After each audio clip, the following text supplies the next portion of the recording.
Welcome to Slow English with Anon. 안녕하세요. Slow English with Anon에 오신 걸 환영드립니다. 저는 Anon이고요. This is a podcast for listening to calm, unhurried English. You can use it to practice listening or simply keep English in the background. 이 팟캐스트는 차분하고 서두르지 않는 영어를 편하게 들으며 공부할 수 있는 공간입니다. 리스닝 연습용으로 두거나 영어를 배경에 두고 싶을 때 두면 좋습니다. In each episode, I first explain the story slowly and clearly. 매 에피소드에서는 먼저 각 화의 내용을 천천히 명확하게 설명합니다. Then, I read the same part again in English. 그리고 같은 내용을 영어로 다시 읽어드려요. First slowly, 처음에는 천천히, and then a little faster, 그리고 조금 더 빠르게. From there, you'll only hear English at some point. 그 이후부터는 계속 들으시다 보면 영어만 들리게 되는 지점이 있을 거예요. You don't need to understand everything. 모든 내용을 이해하려고 애쓰지 않아도 괜찮습니다. Just listen. 그냥 듣고 and let the language settle in naturally. 영어가 자연스럽게 스며들도록 두세요. 자, 오늘 해당 에피소드 시작하겠습니다. In the last episode, we talked about why gold, out of all things, was chosen as money. 지난 에피소드에서는 왜 하필 금이 돈으로 선택되었는지 이야기했어요. Not because it was perfect, but because it solved one big problem. Trust. 완벽해서가 아니라 신뢰, trust라는 문제를 가장 잘 해결했기 때문이었죠. But today we go one step deeper. 그런데 오늘은 한 단계 더 들어가 볼 거예요. Because choosing gold as money is one thing. 금이 돈이 된 것과 building an entire system around gold is another. 금으로 시스템을 만든 것은 완전히 다른 문제거든요. 여기서 is one thing. 이제 이렇게 말할 때는 뭐뭐한 것과 그리고 뭐뭐한 것은 완전히 다르다. Because A is one thing, but B is another. 이 구조입니다. Today's episode is about the gold standard. 오늘의 주제는 금본위제입니다. 금본위제라는 말 들어보신 적 있나요? A system where money had to obey one rule. It had to be tied to gold. 돈이 한 가지 규칙을 따라야 할 시스템이죠. 돈은 반드시 금에 연결돼 있어야 한다. And here's the twist. 그리고 여기서 핵심이 나와요. The gold standard wasn't stability itself. The gold standard, 금본위제는 wasn't 아니었어요. Stability, 안정, itself, 그 자체로. 그러니까 금본위제는 그 자체로 안정이 아니었습니다. It was a commitment device. commit 하면은 뭐 약속을 지키다 이런 뜻이거든요. device는 우리 device라는 말 많이 쓰잖아요. 장치, 뭐 기계 장치 뭐 이런 뜻인데요. It was a commitment device. 그러니까 오히려 강제로 약속을 지키게 하는 장치였다는 거죠. A system designed to limit what government could do. A system, 시스템인데 designed, 설계된 시스템입니다. To limit, 제한하기 위해서. What governments, 정부가 could do, 하는 것들을. A system designed to limit what governments could do. 정부가 마음대로 못하도록 묶어두는 시스템이었죠. So today we'll answer 3 questions. 그래서 오늘은 이 3가지를 풀어보려고 합니다. When did it begin? 언제 시작됐고? How did it actually work? 어떻게 작동했고? And why did it eventually break? 그리고 결국 왜 깨졌는지. Okay. So, as I said, in the last episode we talked about why gold was chosen. 지난 에피소드에서는 왜 하필 금이 선택되었는지를 얘기했었죠. Not because it was magical, but because it solved the trust for a long time. 금이 특별해서가 아니라 한동안 신뢰 문제를 해결해줬기 때문이었어요. Today, we move one step forward. Today is not about gold itself, it's about rule built around gold. That rule is called gold standard. 그 규칙이 바로 금본위제입니다. And here's one important part. 그리고 핵심은 이거예요. The gold standard was not simply stable money. 금본위제는 단순히 안정적인 돈이 아니라 it's a system forced governments to keep promises, even when keeping promises was painful. 정부가 약속을 지키도록 강제한 시스템. 그러니까 그렇게 약속을 지키는 게 고통스러울 때여도 약속을 지킬 수밖에 없게 만드는 시스템이었다는 거죠. 자, what is the gold standard? 금본위제란 무엇인가? The gold standard is simple in one sentence. The gold standard is simple in one sentence. 금본위제를 한 문장으로 말하면 이렇게 말할 수 있어요. A country defines its currency as a fixed amount of gold. 한 나라가 자국의 통화를 금의 일정량으로 정의하고 and promises to convert money into gold at that fixed price. 정해진 가격으로 돈을 금으로 바꿔주겠다고 약속하는 제도입니다. So, money is not just paper. 그러니까 돈은 단순한 종이가 아니었고 money becomes a claim on gold. 금을 청구할 수 있는 권리가 됐던 거죠. claim, claim 걸었다 이렇게 말하는데요. 뭐뭐 할 수 있는 권리로 생각하시면 됩니다. If the rule is credible, 그 약속이 믿을만하면 people trust the currency. 사람들은 그 통화를 믿어요. Because they trust the gold behind it. 통화를 믿는 게 아니라 그 통화 뒤에 있는 그 통화를 서포팅하고 있는 금을 믿는 거니까요.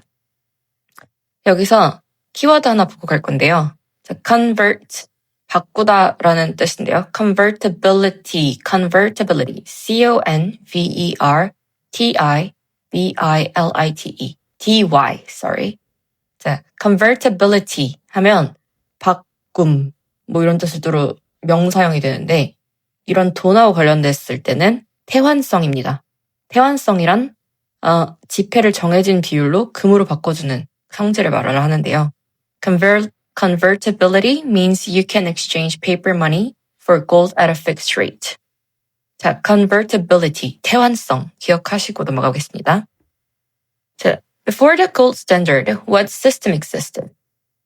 금본위제가 존재하기 전에는 어떤 시스템이 존재했을까요? A lot of people imagine this timeline. 많은 사람들이 이 타임라인을 기억해요. barter, 물물교환에서 gold standard, 금본위제, 그리고 그 다음이 modern money, 지금 현대화폐. But history is messier. 근데 실제 역사는 훨씬 더 복잡합니다. messy, 지저분한, 더러운. But history is messier. 비교급 이하를 messy에 붙여서 messier. 하지만 실제 역사는 훨씬 더 복잡합니다. Before the gold standard, societies lived with mixed systems. Before the gold standard, 금본위제가 존재하기 전에 societies, 사회는 lived with mixed systems. 혼재된 시스템으로 운영되고 있었어요. 자, 첫 번째는 commodity money plus local coins.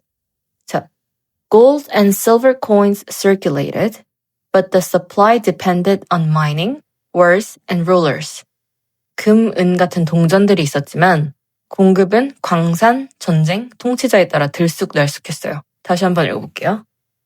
Gold and silver coins circulated. Gold and silver coins, 금, 은화들이 circulated, 순환됐지만 but the supply, 그것의 공급은 depended, 의지했어요. depended on mining, 광산, wars, 전쟁, and rulers, 통치자에 따라서 들쑥날쑥했대요.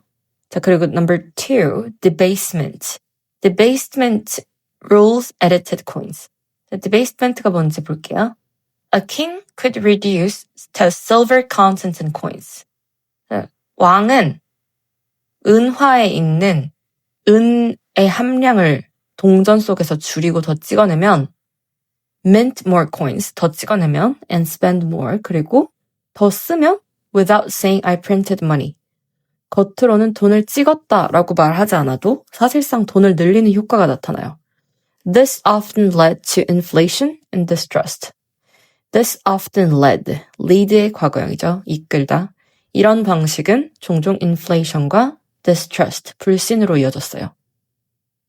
debasement는 가치절하, 그리고 화폐에서, 여기서는 화폐의 가치절하를 얘기하는 거죠. 그러니까 경제수로는 동전의 금이나 은의 함량을 의도적으로 낮춰서 같은 액면가로 유통시키는 행위인데요. 쉽게 설명하자면 예전에 뭐 동전에 은이 90%가 들어가야 된다고 칠게요. 그러면 정부가 그걸 바꾸는 거예요. 은이 90%가 아닌 50%가 들어가고 그리고 구리가 대신 50%가 들어가도록. 그래서 겉모양이나 액면가는 그대로인데 동전 한 개의 진짜 가치가 떨어지는 거죠. 그래서 결과적으로는 물가가 상승하고 신뢰가 하락하고 이제 진짜 좋은 돈, 그러니까 제대로 함량이 들어있는 돈이 사라지고 그래서 이런 문제들이 생기는데 그래서 디베이스 지금 역사적으로는 왕이 전쟁 비용 때문에 화폐를 디베이스했다. 이러면은 화폐의 액면가를 낮췄다. 이런 뜻인데 현대에서는 통화 가치가 희석될 때 그냥 디베이스먼트라고 말을 하거든요. 그래서 예시를 들어드리면 The government financed the war. 정부가 전쟁 비용을 finance 됐어요. By debasement of the coinage. debasement 가치절하 of the coinage. 그 동전의 금속 함량을 낮춰서 전쟁 비용을 정부가 되었다. 자, repeated debasement eroded trust in the currency. repeated 반복된 debasement 화폐 가치절하는 erode 하면 침전시키다, 뭐 깎다, 뭐 약간 그 바람 같은 게 풍화로 인해서 깎이고 이럴 때 erode 침식 작용 같은 걸 말할 때 erosion이라고 하는데요. 그러니까 깎이다라고 하시면 돼요. ERODE. eroded trust in the currency. 반복된 화폐 가치절하는 통화에 대한 신뢰를 깎아버렸다. 이런 뜻이거든요. 자, 그래서 다시 아까로 돌아가서 디베이스먼트에서 이어서 얘기를 해볼게요. 자, 그래서 근본이 이제 이전에 존재했던 혼재된 시스템 중에 첫 번째는 그냥 commodity money, 금은 동전이 있었고, 그리고 디베이스먼트, 이렇게 가치를 절하시켜서 만드는 돈이 돌고 있었고, 세 번째는 bank money, paper claims on metal, 그리고 bank money, 그냥 우리가 일반적으로 아는 은행 돈, 그러니까 화폐. 그래서 paper claim, 종이 권리 on metal, 그 금속에 대한 종이 권리. So banks began issuing notes. 은행들이 notes, 화폐들을 issue, 발행했어요. issue. Promising they held metal reserves. 자, 본인들이 hold의 과거형이에요. promising, 약속하면서. They held, 그들이 metal reserves, 금속을 보관하고 있다고 그 전제하에 지폐 증서를 발행하기 시작했는데 But sometimes they issued more promises than metal. 문제는 sometimes 때때로 they issued 더 발행을 했어요. more promises 더 많은 화폐를 than metal. 금속보다 더 많은 화폐를. And when too many people demanded conversion at once, and when too many people, 너무 많은 사람이 갑자기 demanded, 요구하면, conversion, 그 은으로 이제 돈을 바꿔달라고 하면, at once, 한 번에, banks collapsed, 은행이 무너졌죠. collapse. 그리고 여기서 예시를 하나 볼 거예요. A Dutch example. 네덜란드로 한번 돌아가 볼게요. Why trust institutions were invented. 그 왜 이렇게 금융기관을 믿는 시스템이 발명됐어야 했는지를 보여주는 아주 좋은 예시가 네덜란드에서 예전에 있었는데요. In the Dutch Republic, 네덜란드에서 confusion from mixed coins and debasement pushed merchants to demand something more reliable. 여러 종류의 동전들이 뒤섞이고 가치가 흔들리면서 상인들이 더 믿을 수 있는 기준을 원했어요. 그래서 that's one reason Amsterdam created Bank of Amsterdam. 그래서 그 결과로 암스테르담 은행이 1609년 1609에 to stabilize money and restore trust for trade. To stabilize, 안정화시키고 money, 돈을 and restore, 복구시키고 trust for trade, 무역에 대한 신뢰를 회복시키기 위해서 Bank of Amsterdam이 1609년에 세워졌습니다. So even before gold standard, 그래서 근본이제 이전에도 people were already fighting. 사람들은 이미 싸우고 있었어요. The same problem, 같은 문제를. How do we stop money from becoming a lie? 돈이 거짓말이 되는 걸 어떻게 막을까? Okay. So, the Dutch lesson, inflation, confusion, and tulips. 그래서 네덜란드를 조금 더 깊이 파볼 건데요. Before the gold standard became a formal rule, 근본이제가 formal rule, 공식적인 규칙이 되기 전에도 some societies already learned. 어떤 사회들은 이미 배웠어요. Very painfully, 아주 고통스럽게. What happens when money loses a shared anchor of trust? 돈이 공통의 신뢰 기준을 잃으면 어떻게, 무슨 일이 벌어지는지를 아주 고통스럽게 배웠어요. One of the clearest early examples comes from the Dutch Republic in the 17th century.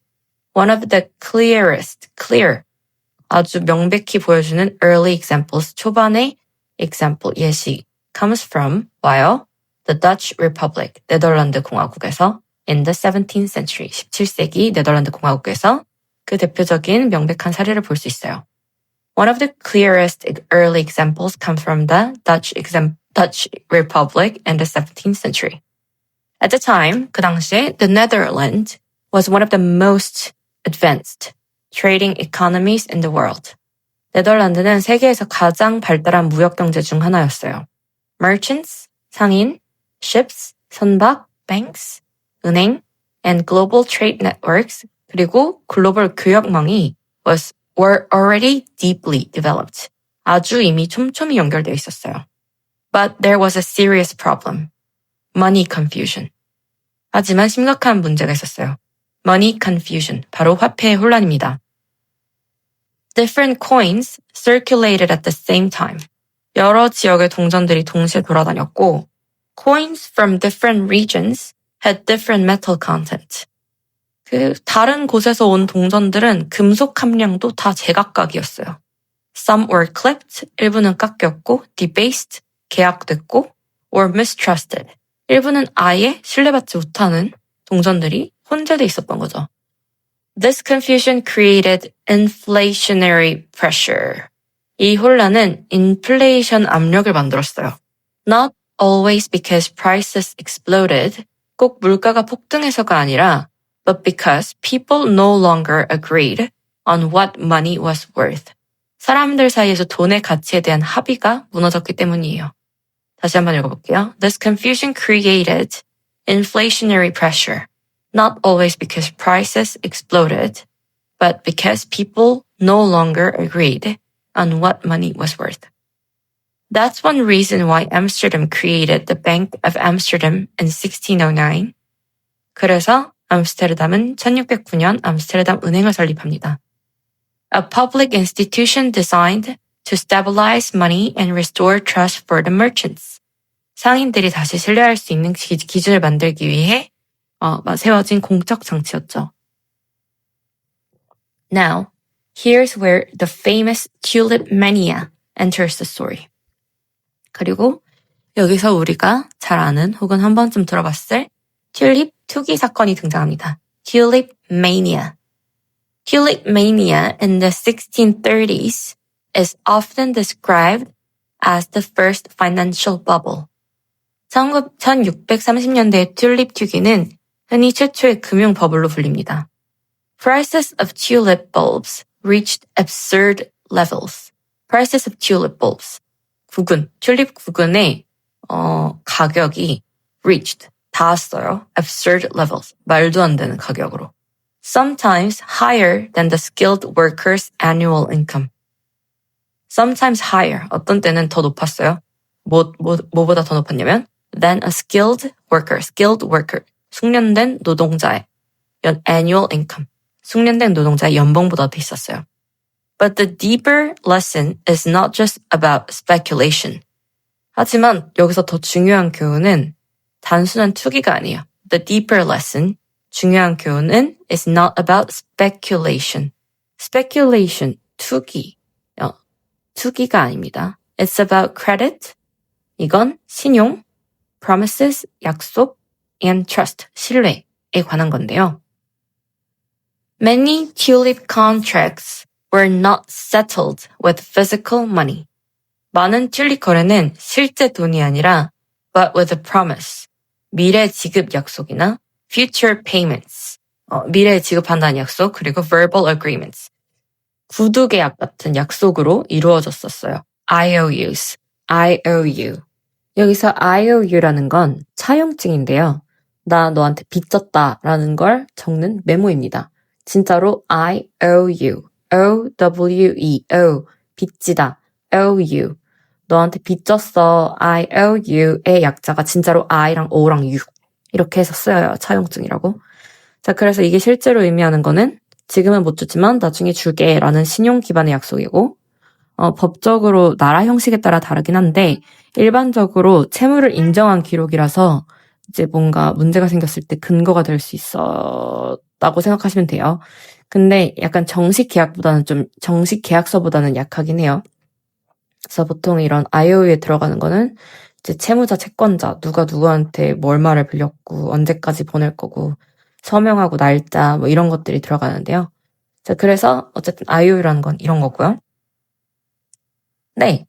So, when confidence disappeared, 신뢰가 사라지자, the contracts became meaningless overnight. The contracts, 계약들, 약속들은 became meaningless. 의미가 없어졌어요. overnight. 하룻밤 사이에. What collapsed was not tulips themselves. 무너진 것은, 그러니까 collapse, 부서지다, 붕괴되다. What collapsed was not tulips themselves. 무너진 건, 그러니까 사라진 건 튤립이 아니라, but the belief system around value. 가치에 대한 믿음의 시스템이었어요. So, for the later thinkers and policymakers, 그래서 이후의 사상가와 정책 결정자들한테 the Dutch experience sent a clear message. 이 Dutch experience, 이 튤립 투기 사건과 버블, financial bubble은 아주 분명한 메시지를 남깁니다. Advanced economies, 발전된 경제는, 고도화된 경제는 cannot survive on vague promises alone. 모호한 약속만으로는 유지될 수 없고 they need rules that discipline money and credit. 돈과 신용을 묶는 규칙이 필요하다는 거죠. And this historical memory quietly fed into the logic of the gold standard. And this historical memory, 그리고 이 역사적 기억들이 quietly fed, fed는 feed, F-E-E-D, 뭐 먹이를 주다, 사료를 주다 이런 뜻인 동사인데요. 과거형은 fed, F-E-D입니다. 조용히 fed, 사료를 줬어요, 먹이를 줬어요. into the logic of gold standard. 훗날 근본이제라는 사고방식으로의 사료를 줬어요가 무슨 말이냐면 그것으로 이어지게 됐다. 여기서 fed into는 이어지게 됐다라고 해석하시면 돼요.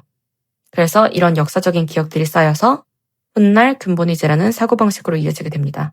And this historical memory quietly fed into the logic of gold standard. So now we're going to look at why did the gold standard need to happen? 여기서 근본이자가 근데 반드시 일어났었어요. 세워졌어야 됐던 이유에 대해서 설명을 좀 해보려고 해요. 산업혁명하고 그리고 국제무역하고 관련해서 설명을 해드리겠습니다. Now we enter the 19th century. 자, 이제 19세기로 가볼 거예요. This is where the gold standard becomes more than a local rule. 자, 이제 근본이제는 단순한 나라별 규칙이 아닌 거예요. It becomes a global system. 이제 국제 시스템이 되는 거예요. Industrialization changed everything. Industry 하면 산업이고요. Industrial 하면 산업의, 그리고 Industrialization 하면 산업혁명으로 하시면 돼요. 산업혁명은 Industrialization입니다. Changed everything. 산업혁명은 모든 걸 바꿨어요. Railways, 철도, steamships, 증기선, factories, 공장, and telegraphs, 전신, connected markets, 시장을 연결했습니다. When trade becomes global, merchants want one thing. When trade becomes global, 무역이 세계화되면 merchants, 상인들이 want one thing, 원하는 건 딱 하나예요. A currency system that is predictable across borders. A currency system. 통화 규칙을 원하죠. That is predictable. Predict, 예측하다. Predictable 하면 예측할 수 있는. predictable across borders. border, 국경. 국경을 넘어서도 예측이 가능한 통화 규칙을 무역이 세계화되면 상인들이 원한다는 거죠. When trade becomes global, merchants want one thing, a currency system that is predictable across borders. Gold helped because it was internationally recognized. Gold helped. 금은 도움이 됐어요. Because 왜냐하면 it was internationally recognized. 국제적으로 인정되는 기준이었기 때문에 금은 처음엔 도움이 됐어요. So tying currencies to gold made exchange rates more stable, at least in theory. 그러니까 통화를 금에 묶으면 환율이 안정되는 효과가 있었어요. At least in theory. 적어도 이론상으로는요. This is why the classical gold standard era is often dated roughly 1870s to 1914, the high point of globalization before World War I. 그래서 흔히 1870년에서 1914년을 고전적 근본위제의 전성기로 봅니다. 세계 1차 대전 전이었고 세계화가 최고조된 시기였어요. 다시 읽어볼게요. This is why, 이것이 바로 그 이유입니다. The classical gold standard, 고전적인 근본위제가 era, the classical gold standard era, ERA는 어떤 시대예요. 시대. 여기서는 전성기로 해석을 할 거예요. 그래서 This is why the classical gold standard era is often dated. 이때 날짜가 보통 그러니까 언제로 새겨지냐면 roughly 1870년부터 1914년까지 1870 to 1914. The high point of globalization before World War I. 세계 1차 대전 이전에 세계화가 최고조 됐던 시기에. How did gold standard actually work? 자, 이제 근본위제가 어떻게 운영됐는지를 볼 거예요. Let's make it very practical. 아주 현실적으로 볼게요. Rule number 1. Fix the price of gold. 네, rule, 법칙, 1법칙은 금의 가격을 고정시키는 거예요. A government says, 정부가 one unit of our currency equals X grams of gold. 우리 통화 1단위는 금 몇 그램이다 라고 정해요. 그리고 rule number 2, maintain convertibility. 그리고 convertibility, 금과 돈의 교환 비용을 유지시키는 거예요. If you bring money, 누가 돈을 가져오면 the central bank, 중앙은행은 must exchange it for gold at that fixed rate. 정해진 비율로 금으로써 바꿔줘야 합니다. If you bring money, the central bank must exchange it for gold at the fixed rate. Rule number 3. Gold reserves discipline the system. If gold flows out of the country, 금이 나라 밖으로 빠져나가면 the money supply must shrink. 통화량이 줄어들거나 or interest rate must rise. 금리가 오르거나 to stop the outflow. 유출을 막기 위해서 통화량이 줄어들거나 금리를 올려야 해요. 금이 나라 밖으로 빠져나가면. So, the gold standard is basically a chain. 그래서 basically, 사실상 gold standard, 근본위제는 a chain, 사슬이에요, 사슬, 쇠사슬. Gold reserves, 금 보유량이 money supply, 통화량을 묶고, 그리고 interest rates, 통화량이 금리를 묶고, economic activity, 금리가 경제와 일자리까지, employment and wages까지 묶어버리는 거죠. Gold reserves, 금 보유량, money supply, interest rates, economic activity, employment and wages. This is why some people loved it. 그래서 어떤 사람들은 좋아했어요. It limited political manipulation. 정치적으로 누군가 조작할 수 없기 때문에. Political, 정치적으로. Manipulation. Manipulate 하면 뭔가 수작질하다. 건드리는데 약간 어떤 의도를 가지고 건드리는 거를 manipulate, 조종하다로 이해하시면 되거든요. 그래서 political manipulation, 정치적인 조종을 할 수 없도록 제한하기 때문에 어떤 사람들은 이 근본위제를 아주 좋아했어요. And this is why some people hated it. 어떤 사람들은 싫어했는데요. 왜 싫어했냐면 it limited surviving during crisis. It limited. 얘가 제한을 했어요. survival, 생존을. during crisis, 위기 중에는 생존을 건드렸기 때문에. 그래서 여기서 표현 하나 보고 가자면 a system of constraints. constrain. C-O-N-S-T-R-A-I-N. constrain 하면은 묶다, 제재하다. a system of constraints 하면 여기서 제약의 시스템이라는 표현으로 해석이 되는데요. 그래서 a gold standard was a system of constraints, not a system of comfort. 근본 이전은 편안함을 주는 시스템이 아니라 제약의 시스템이었습니다. 그리고 다음 볼게요. printing more promises. 우리가 printing more promises. 아까 말했다시피 화폐라는 게 그냥 돈 자체로 의미가 있다기보다는 예전에는 금으로 바꿀 수 있는 어떤 종이로의 약속이란 말이죠. 그 화폐라는 것은. 근데 printing more promises. 금은 예를 들어서 뭐 10kg 있는데 종이로 발행한 건 금이 15kg이나 20kg 있어야 가능한 양이라고 치면 그건 더 많이 종이를 생산한 거잖아요. 그래서 이거에 대해서 얘기해 볼 건데요. 이거의 역사적인 예를 볼 건데요. Now let's add the reality you ask for. 이제 실질적인 예시를 볼게요. People always want to spend more. 사람들은 언제나 더 소비하고 싶어요. Especially during war and crisis. 특히 war, 전쟁이나 crisis, 위기 중에는 더더욱. So they always face temptation. 그래서 그들은 언제나 face 얼굴 말고 동사일 때는 마주보다 temptation, 유혹을. 그래서 그들은 언제나 유혹을 마주보게 돼요. Issue more promises than gold. 금보다 더 많은 약속을 찍어내자라는 temptation에 들게 되는데요. 첫 번째, during major wars, 큰 전쟁이 터지면 countries often suspended convertibility.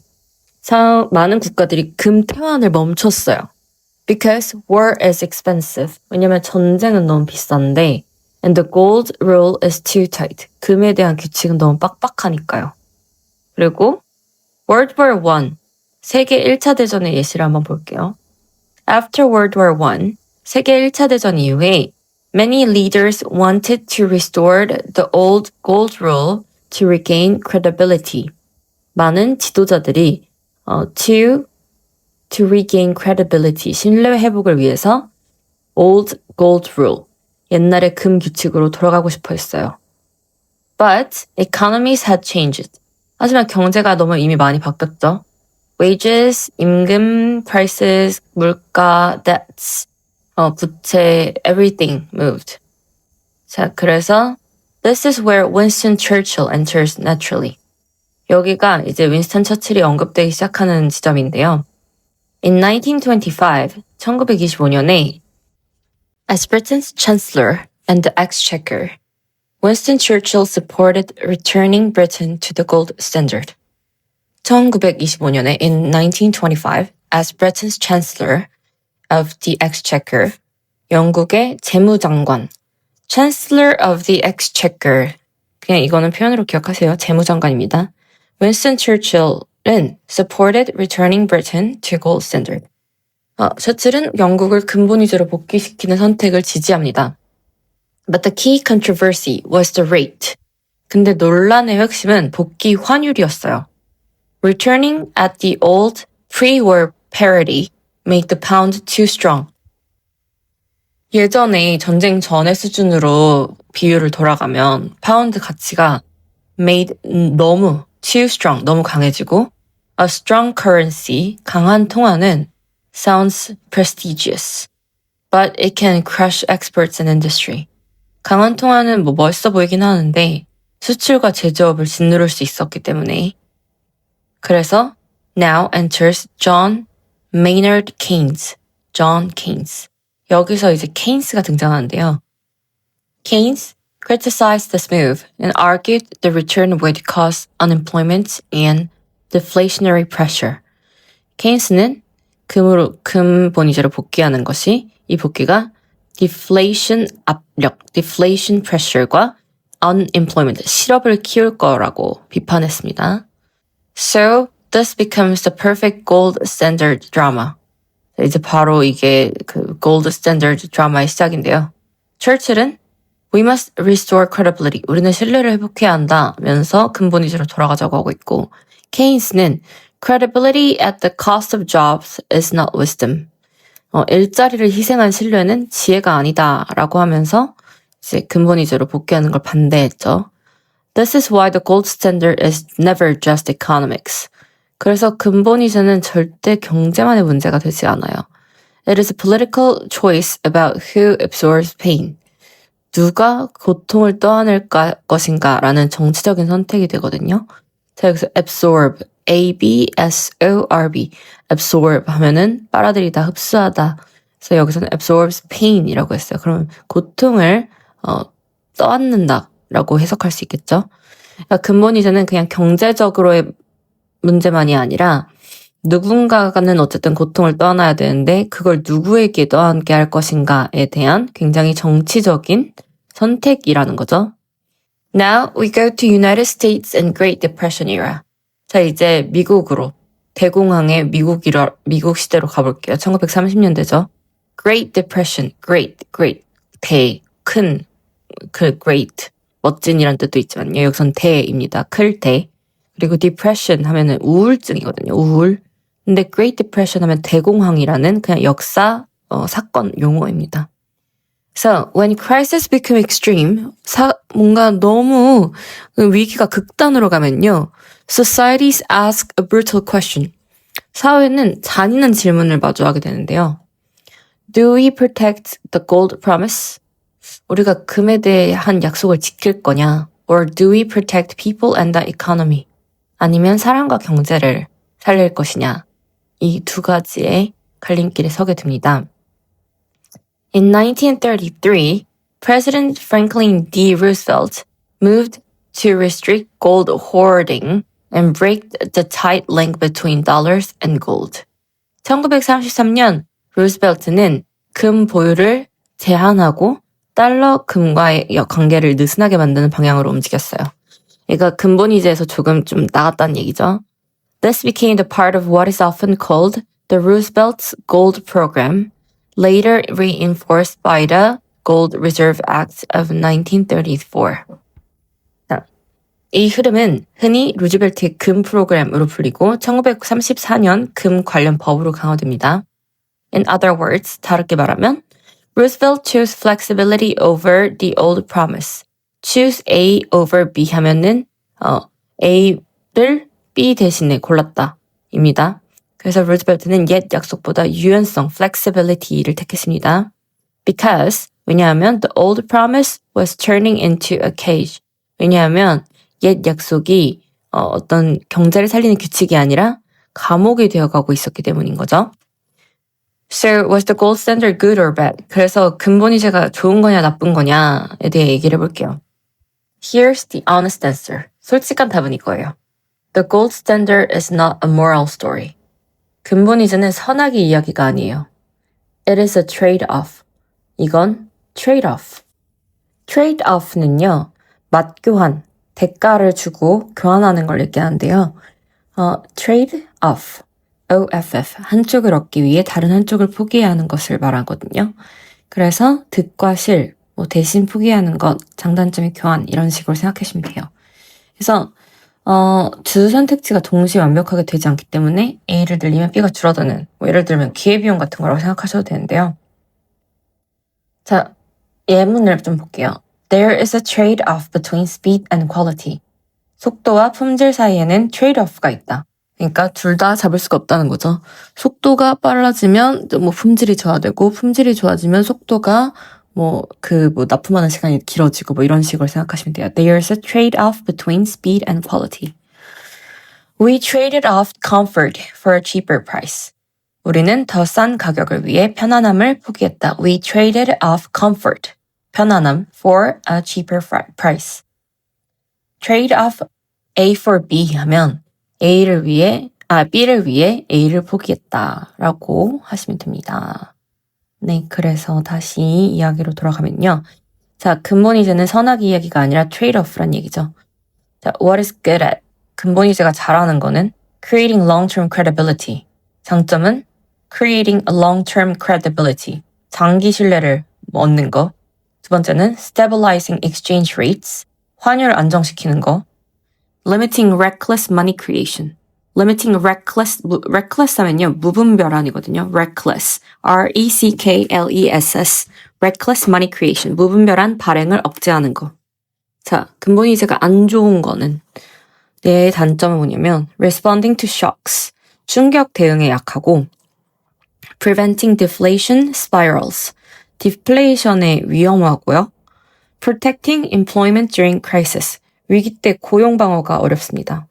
그래서 so when people say, 그래서 사람들이 the gold standard was stable, 근본 이제는 안정적이었다라는 말을 하면요. you should always ask. 자, 이렇게 물어봐야 돼요. stable for whom? 누구에게 안정적이었나? 그래서 so today we learned something very simple but very important. 오늘 배운 거는 단순하지만 아주 중요한 걸 배웠는데요. 자, the gold standard was not a gold money. 근본 이제는 금으로 된 돈이 아니라 it was a promise system. 약속의 시스템이었고 and promises always have a cost. 약속에는 항상 비용이 따른다는 거죠. That's why we needed people like Churchill, Keynes, and Roosevelt in this story. 그래서 that's why we needed people. 우리가 그래서 이런 사람들이 필요했던 거예요. 어떤 사람들이냐면 Churchill, Keynes, 그리고 Roosevelt, 루즈벨트 같은 사람들이 이 근본 이제에 관련된 이야기에 필요했던 건데 They represent three different priorities. They represent three different priorities. 단어 하나 배울게요. Priority, P-R-I-O-R-I-T-Y. Priority 하면 우선순위거든요.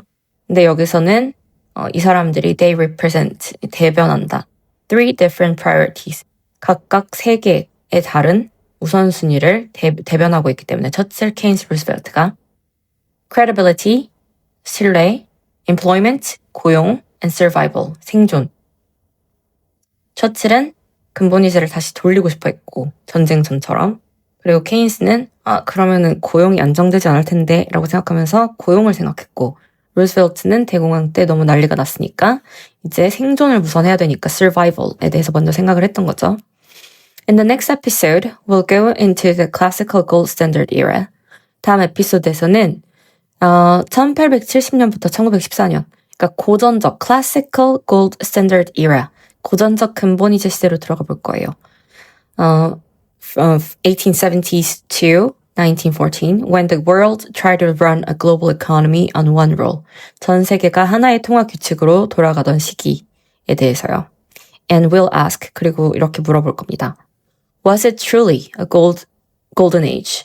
정말 그 시대는 golden age, 황금기였을까? Or was it a fragile balance that only looked stable from far away?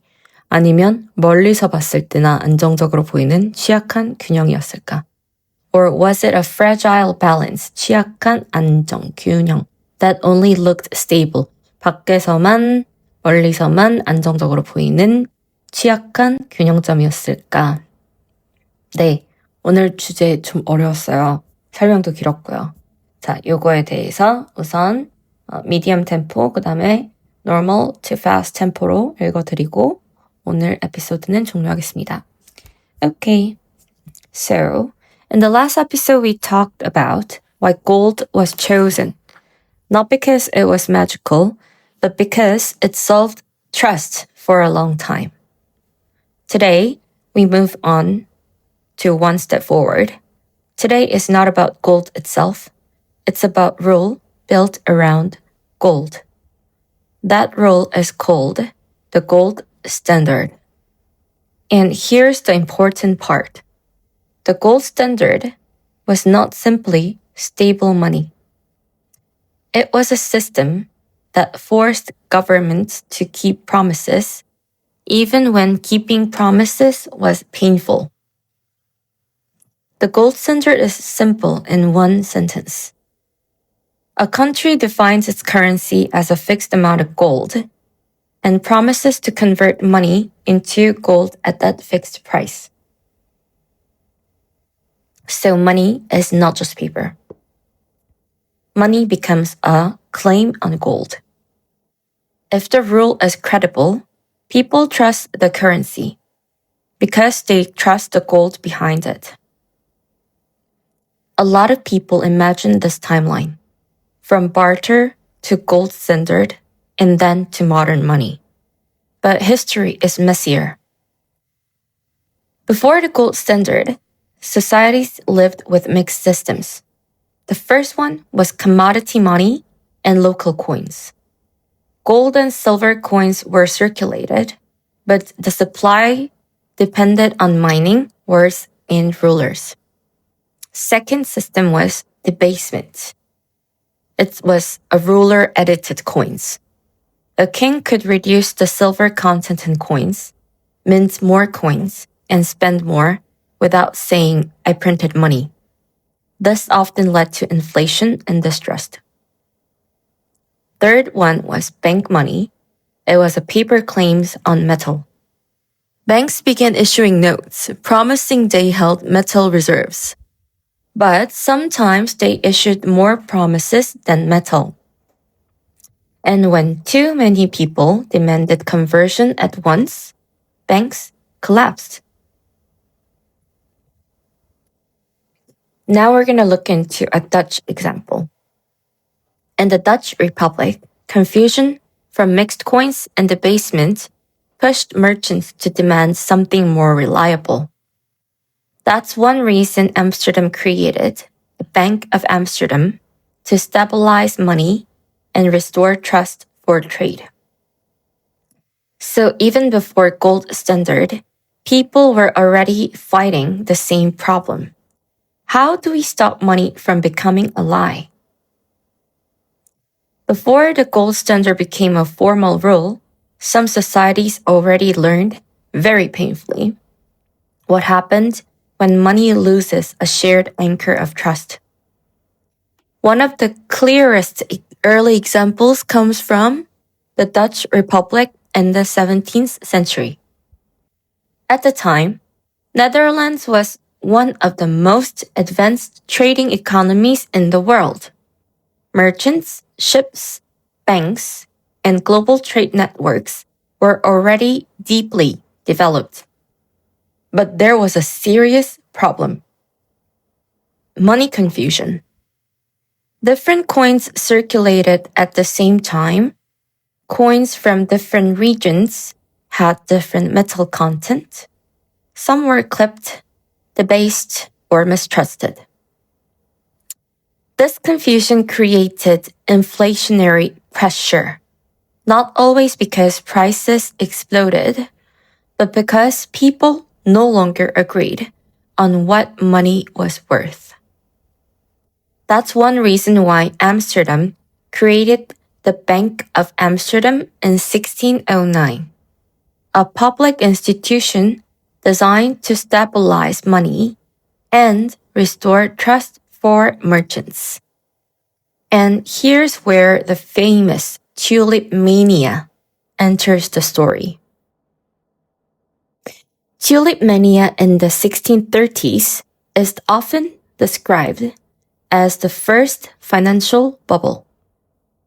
Prices of tulip bulbs reached absurd levels, sometimes higher than a skilled worker's annual income.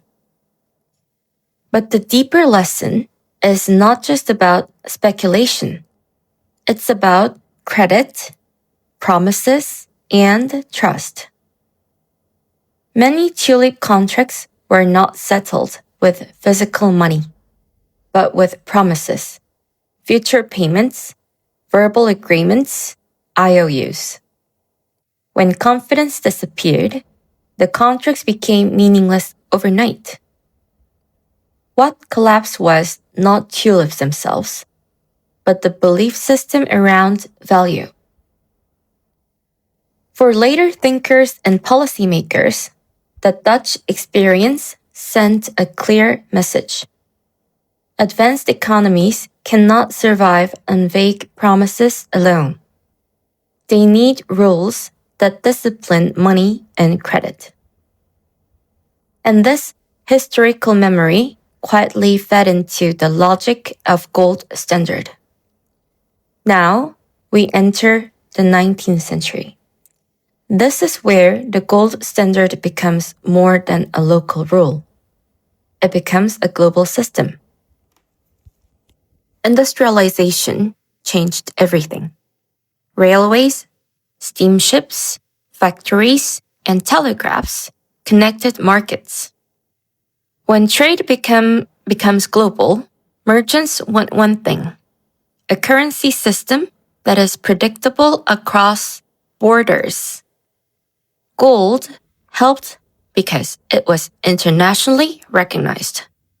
So, tying currencies to gold made exchange rates more stable, at least in theory. This is why the classical gold standard era is often dated roughly 1870 to 1914, the high point of globalization before World War I. Now, let's look at how gold standard actually worked. Let's make it very practical. First rule is to fix the price of gold. A government will say, 1 unit of our currency equals X grams of gold. Second rule is maintain the convertibility. If you bring money, the central bank must exchange it for gold at that fixed rate. The third rule, gold reserves discipline the system. If gold flows out of the country, the money supply must shrink, or interest rates must rise to stop the outflow. So the gold standard is basically a chain. Gold reserves will lead to money supply, which will lead to interest rates, which will lead to economic activity, and eventually it will lead to employment and wages. This is why some people loved it. It limited political manipulation, and this is why some people hated it. It limited survival during crisis.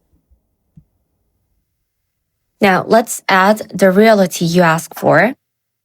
People always want to spend more, especially during war and crisis. So, they are always facing temptation. Issue more promises than gold. During major crisis, or worse, countries often suspended convertibility because war is expensive and the gold rule is too tight. After World War I, many leaders wanted to restore the old gold rule to regain credibility. But economies had changed. Wages, prices, debts, everything moved. This is where Winston Churchill enters naturally. In 1925, as Britain's Chancellor of Exchequer, Winston Churchill supported returning Britain to the gold standard. But the key controversy was the rate. Returning at the old pre-war parity made the pound too strong. A strong currency sounds prestigious, but it can crush exports and industry. Now enters John Maynard Keynes. Keynes criticized this move and argued the return would cause unemployment and deflationary pressure. So this becomes a perfect gold standard drama. Churchill is saying we must restore credibility, while Keynes is saying credibility at the cost of jobs is not a wisdom. This is why the gold standard is never just economics. It is a political choice about who absorbs pain. Now we go to the United States in the Great Depression era.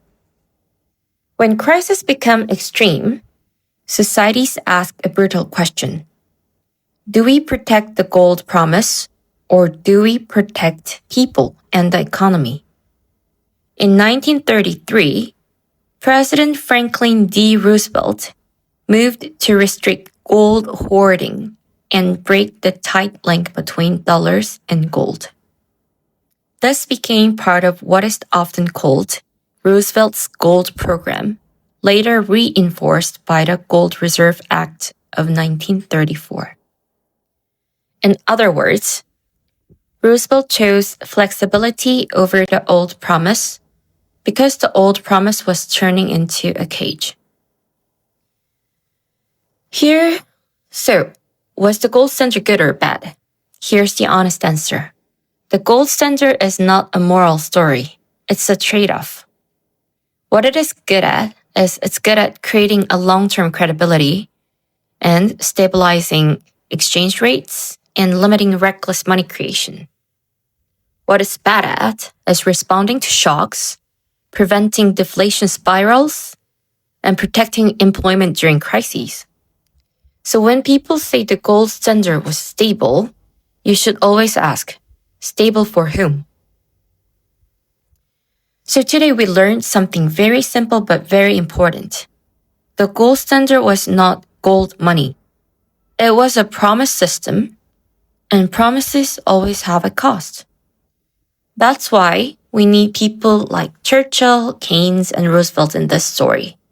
They represent 3 different priorities: credibility, employment, and survival. In the next episode, we'll go to the classical gold standard era, 1870 to 1914, when the world tried to run a global economy on one rule. And we'll ask, was it truly a golden age, or was it a fragile balance that only looked stable from far away? Okay, now I'm going to read you the fast version of this episode and we'll wrap up. Okay, here we go. In the last episode, we talked about why gold was chosen, not because it was magical, but because it solved trust for a long time. Today, we move on one step forward. Today's not about gold itself, it's about the rule built around gold. That rule is called the gold standard. And here's the important part. The gold standard was not simply stable money. It was a system forced governments to keep promises, even when keeping promises was painful. What is gold standard? The gold standard is simple in one sentence. A country defines its currency as a fixed amount of gold and promises to convert money into gold at that fixed price. So money is not just a paper. Money becomes a claim on gold. If the rule is credible, people trust the currency because they trust the gold behind it. A lot of people imagine this timeline.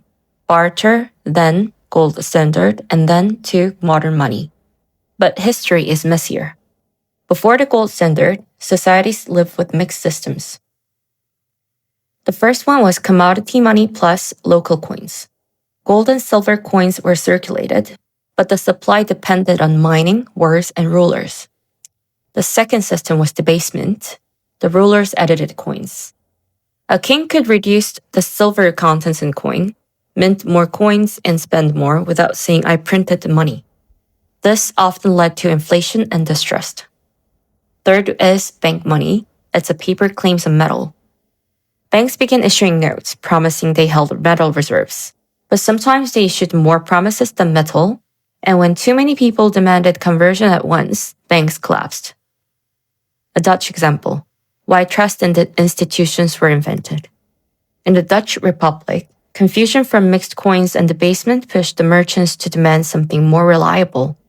That's one reason Amsterdam created a Bank of Amsterdam, to stabilize money and restore trust for trade. So even before gold standard, people were already fighting the same problem. How do we stop money from becoming a lie? Before the gold standard became a formal rule, some societies already learned, very painfully, what happens when money loses a shared anchor of trust. One of the clearest early examples comes from the Dutch Republic in the 17th century. At the time, the Netherlands was one of the most advanced trading economies in the world. Merchants, ships, banks, and global trade networks were already deeply developed. But there was a serious problem, money confusion. Different coins circulated at the same time. Coins from different regions had different metal content. Some were clipped, debased, or mistrusted.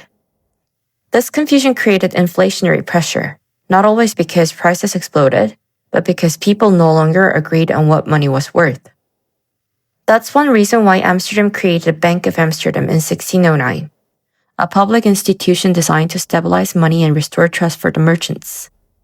Now here's where the famous tulip mania enters the story. Tulip mania in the 1630s, often described as a first financial bubble, prices of tulip bulbs reached absurd levels, sometimes higher than a skilled worker's annual income. But the deeper lesson is not just about speculation, it's about credit, promises, and trust. Many tulip contracts were not settled with physical money, but with promises, future payments, verbal agreements, IOUs. When confidence disappeared, the contracts became meaningless overnight. What collapsed was not tulips themselves, but the belief system around the value. For later thinkers and policymakers, the Dutch experience sent a clear message. Advanced economies cannot survive on one vague promises alone. They need rules that discipline money and credit. And this historical memory quietly fed into the logic of the gold standard. Now, we enter the 19th century. This is where the gold standard becomes more than a local rule. It becomes a global system. Industrialization changed everything. Railways, steamships, factories, and telegraphs connected markets. When trade becomes global, merchants want one thing, a currency system that is predictable across borders. Gold helped because it was internationally recognized. So tying currency to gold made exchange rates more stable, at least in theory. This is why the classical gold standard era is often dated roughly 1870 to 1914, the high point of globalization before World War I.